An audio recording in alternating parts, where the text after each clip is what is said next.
এই 936 বছর চারটা নৌকার মধ্যে দিচ্ছি, দুইটা নৌকা আজকে সকালে 8:30টার দিকে একটা ঝড় হয়, ঝড়ের কারণে দুইটা নৌকা ডাবি যায় আর কি। 4 বস্তা আছে ইয়ের মধ্যে, মানে নৌকাতে আছে 10-12টা নিচে বসে। এখন উদ্ধার করা হবে। ইউনো স্যার আসছিল, পিএল স্যার আসছিল, ফায়ার ব্রিগেড আসছিল, সবাই আসে এখানে পরামর্শ যেটা করার দরকার সেটা পরামর্শ করছে। এই যে চালটা তোলার জন্য ডুবুরি এখন নিয়োগ দেওয়া হলো আর কি।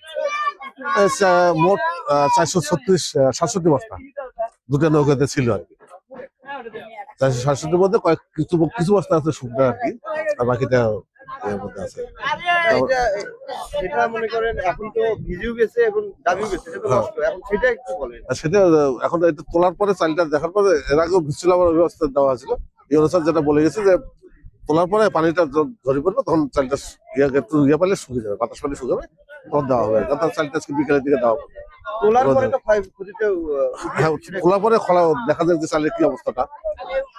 একটু বলেন যে এই যে নৌকা যেগুলো ডুবে গেছে, এটা যখন তোলা হবে বস্তা শর্ট হইতে পারে না? হ্যাঁ, বস্তা যদি শর্ট হয় ক্ষয়ক্ষতিটা বোঝা যাবে, সেটা বলেন।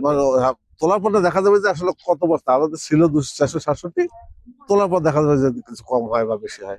যেহেতু আমাদের দুইটা নৌকা ডুবছে, এখন এই দুটা উদ্ধার করার পর, মালামাল উদ্ধার করার পর আমরা দেখবো যে ক্ষয়ক্ষতির পরিমাণ কি অবস্থা।